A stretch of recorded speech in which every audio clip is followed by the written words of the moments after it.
Staff at the National Gallery have begun a 10-day strike. It comes as gardeners in Downing Street and London's Royal Parks walked out for 24 hours and cabbies brought part of London to a standstill in a protest over illegal minicabs.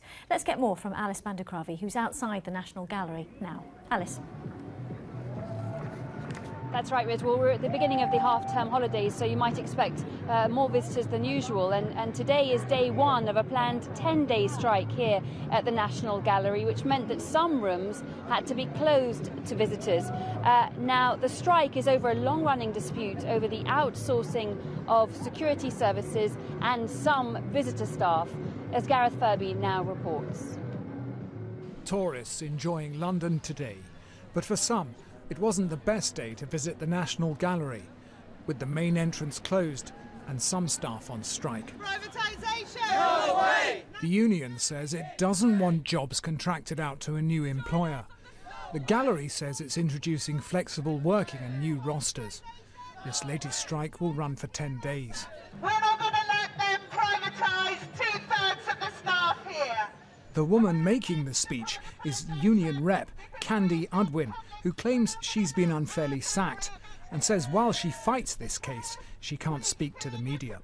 The first move that the gallery took after the election was to sack Candy. We are absolutely disgusted, but I tell you what, it's making us more determined to get justice.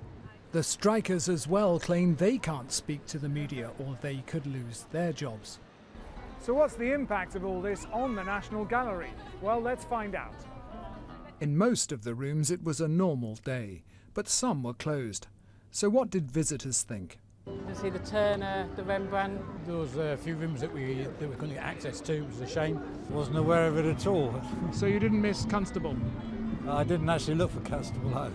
Today, the National Gallery said the proposed changes are essential to enable us to deliver an enhanced service to our 6 million annual visitors. It's unfortunate the PCS union do not share this aspiration with us.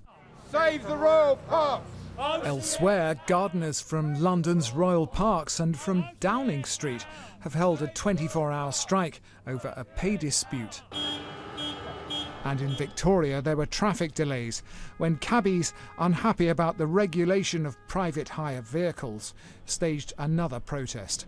Gareth Furby, BBC London News. Well, the issue here at the National Gallery is not going away. As I say, it's day one of a 10-day planned strike. There is also going to be a rally here in Trafalgar Square in support of the strike. Now, elsewhere, tomorrow, there is an anti-austerity demonstration planned down the road in Parliament Square.